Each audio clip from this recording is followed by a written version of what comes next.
As Samuel's eyes met the captain's, the weight of 2 winters of longing hung in the air, the smell of salt and seaweed filling his lungs. The gray dog, once a stranger, now whimpered softly, her tail thumping against the dock. The note, crumpled in Samuel's pocket, seemed to burn with a new meaning. Please forgive. The words echoed through his mind as the captain's eyes locked onto the dog. A mix of shock and wonder etched on his face. The storm that had ravaged the coast for days had finally begun to subside, but the turmoil in Samuel's heart had just begun as the truth about the dog, the boat, and the notes started to unravel, promising a journey of discovery that would challenge everything he thought he knew about loyalty, love, and the unbreakable bonds that tie us together.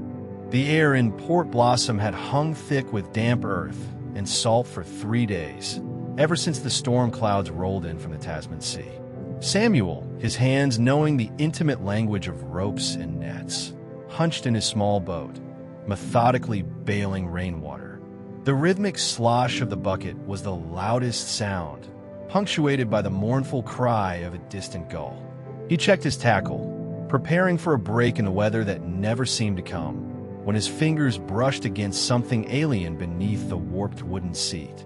A note, damp, folded thrice, its edges soft with moisture. His breath caught an involuntary hitch. Written in a hand neither familiar nor entirely unknown were 2 stark, almost accusing words. Please forgive. He turned the paper, the ink bleeding slightly, but there was no name, no context. Just that unsettling plea, clinging like a barnacle. Samuel lived alone, in a small, weather-beaten cottage on the cusp of Port Blossom, where the village houses thinned into rugged coastline.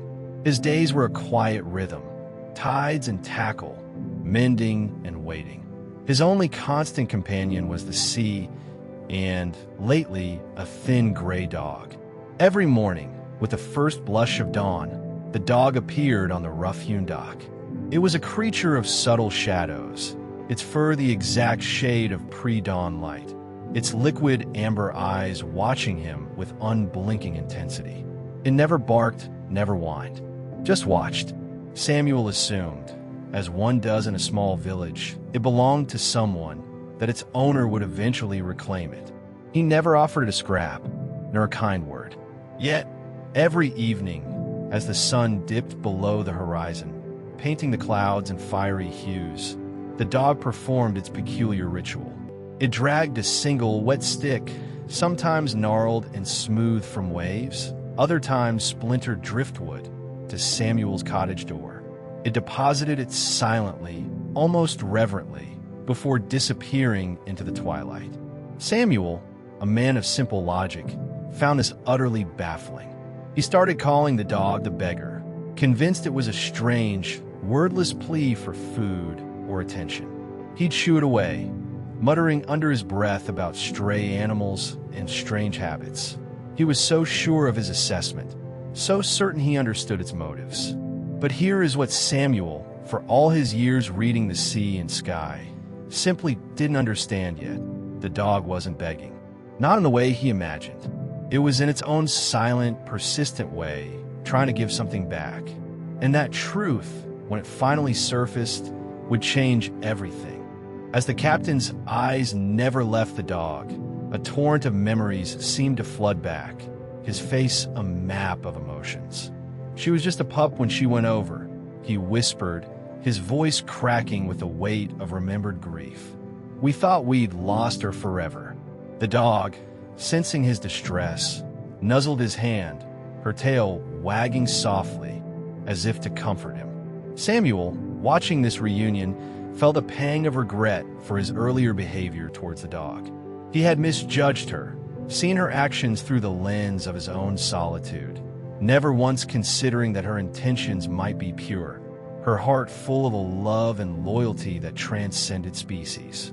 The note, now, made sense, a plea not for forgiveness for something done, but a message of hope, a beacon calling out across the vast and often cruel sea.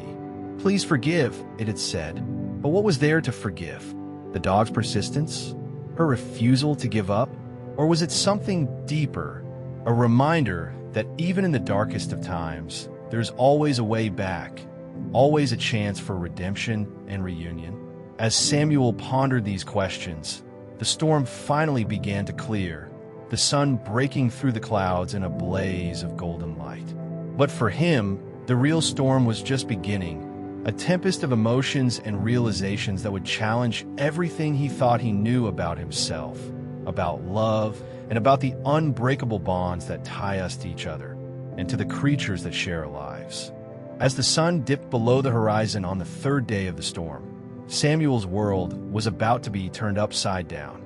The captain's reunion with the dog had left him reeling, the note's message now a haunting melody that echoed through his mind. He felt the weight of his misconceptions, the blindness of his solitude, and the depth of the dog's loyalty. The sea, once his sole companion, now seemed to hold 1,000 stories, each one a testament to the unbreakable bonds that tied creatures together. As he walked back to his cottage, the dog by his side, he noticed the rope that had held his boat was chewed through, the frayed ends a stark reminder of the dog's desperation. The boat, his livelihood, was gone, and with it a part of him. He felt the sting of loss, of regret, and of gratitude. The dog, sensing his turmoil, nuzzled his hand, her eyes locked onto his, as if to say, "I did it for them, for my family, for the only way I knew to bring them home." Samuel's heart swelled, his eyes brimming with tears, as he realized the true extent of the dog's love. He thought of all the sticks, all the silent evenings, all the moments he had misunderstood. The note, now, was more than just a plea. It was a testament to the power of love and loyalty. As the darkness gathered, Samuel knew he had to make a choice, to hold on to his anger, his fear, and his solitude, or to embrace the truth, to forgive, and to find a new way home.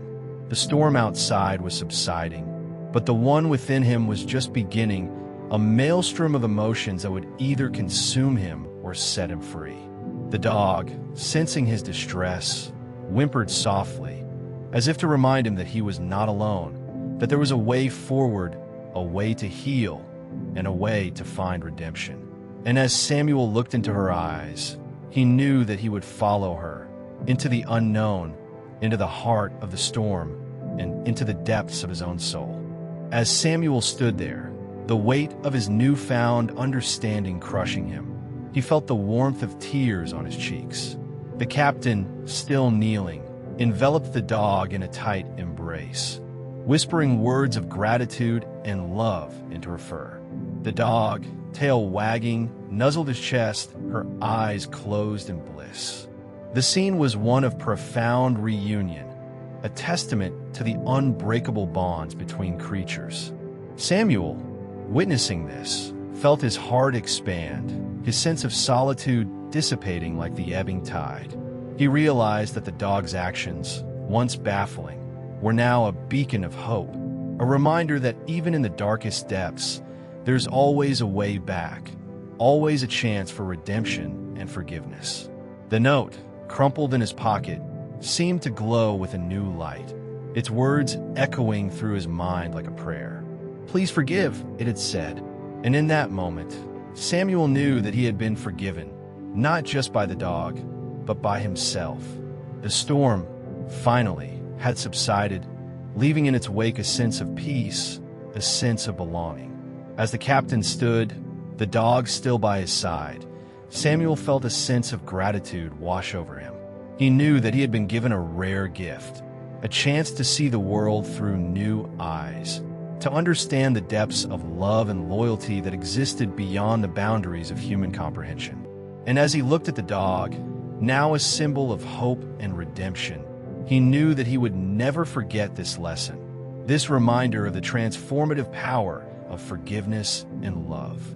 The darkness that had haunted him for so long was finally lifting, and in its place, a warm, golden light was spreading, illuminating the path forward, a path that he would walk with a newfound sense of purpose and a heart full of wonder. As the story of Samuel and the Gray Dog comes to a close, we're reminded that forgiveness and love can take many forms. If you've ever experienced a similar moment of unexpected connection or redemption, we'd love to hear about it. What's the most surprising way you've found forgiveness or seen loyalty manifest in your life?